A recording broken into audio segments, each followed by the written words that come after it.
He was shocked to discover the second-ranked student tutoring him was this talented. The protagonist couldn't take it, especially seeing him frantically sniffing pillows in his room.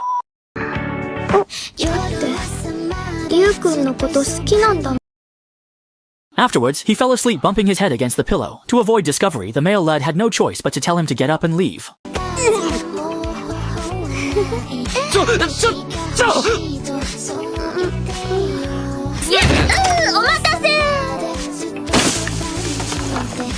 Is it really that tempting?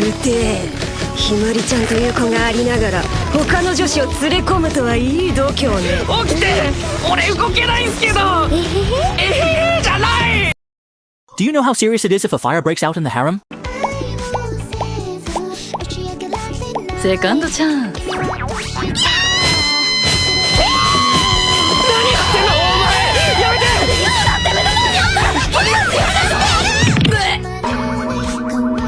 All because the male lead likes using hand gestures.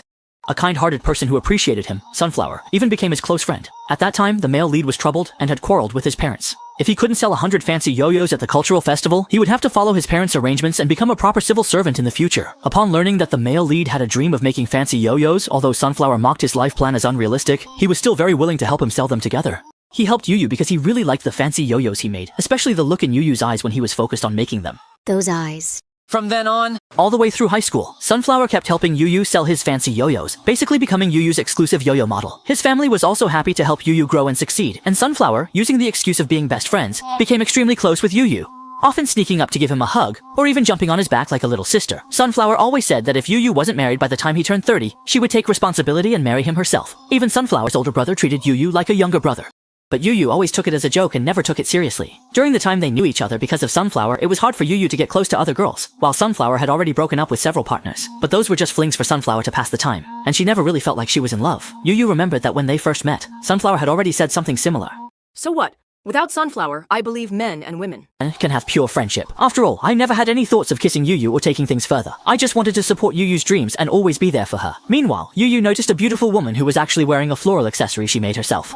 He swore, and it was in his own middle school dialect. At that moment, the girl's flower-shaped ornament suddenly broke and fell off. Out of kindness, Yu offered to help fix it, but the girl frowned and looked a bit fierce, immediately scaring Yu away. The next day, Yu told his close friend Rihui about what happened, and Rihui mercilessly mocked him, causing Yu, who sat by the window in the back row, to be scolded by the teacher on the spot. At this point, Shensi, who used to date Rihui, came looking for Yu. As soon as Shensi and Rihui met, they were at each other's throats. The main issue was that Shensi was too much of a playboy, which had caused Rihui a lot of trouble before. It was to introduce him to the girl Yu met yesterday, Ling Ying. As it turns out, Rihui also knows Ling Ying. She was Rihui's elementary school classmate, and Ling Ying was Shensi's childhood playmate. This time, Ling Ying specifically sought out Yu to ask for help repairing her flower room.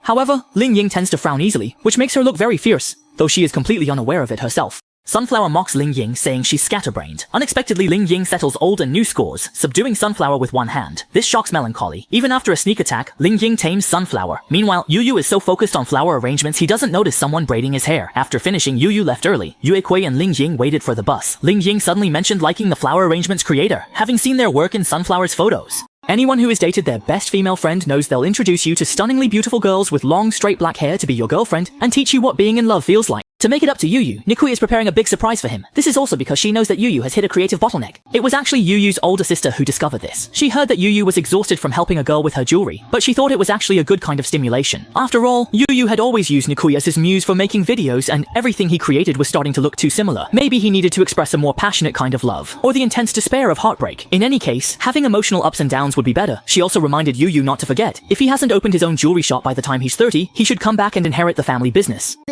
because after thinking carefully, What my sister said was actually right. Sunflower noticed that Yu was distracted in class, so Yu confided her worries to Sunflower. At first, Sunflower thought Yu was interested in romance. After discussing it for a while, they both agreed that focusing the video topic on romance might be a good idea. However, it seemed that neither of them really understood romantic feelings. Sunflower thought that kissing and romantic feelings should go hand in hand, so she asked Yu about her preferences in this area. She also described Ling Yin's long straight black hair and other physical features, suggesting that Yu try to see if the two of them were compatible.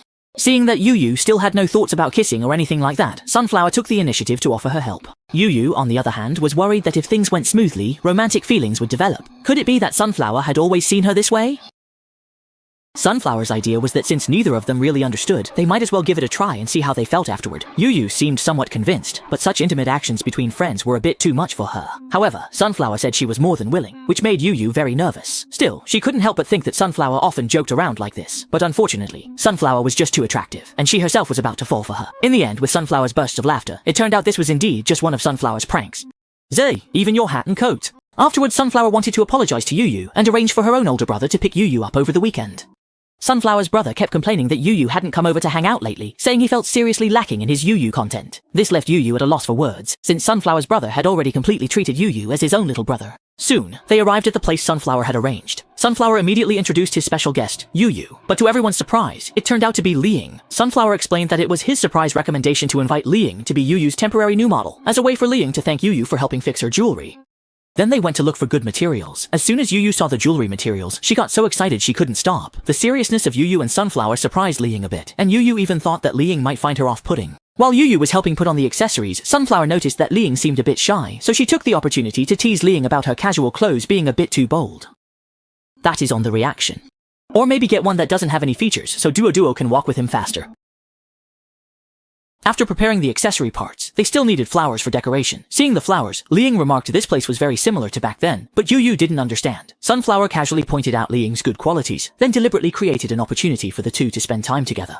Unexpectedly, the two of them suddenly started talking about Sunflower's childhood, because Liing and Sunflower were elementary school classmates. Liing said that back then, Sunflower was a quiet child, and Yu simply couldn't imagine what a quiet Sunflower would be like. Then, after asking, Yu learned that Liing liked bigger flowers, and immediately thought of choosing tulips to highlight the meaning of tulips, love, which also fits the theme of romance. Seeing how knowledgeable Yu was about flower varieties and their characteristics,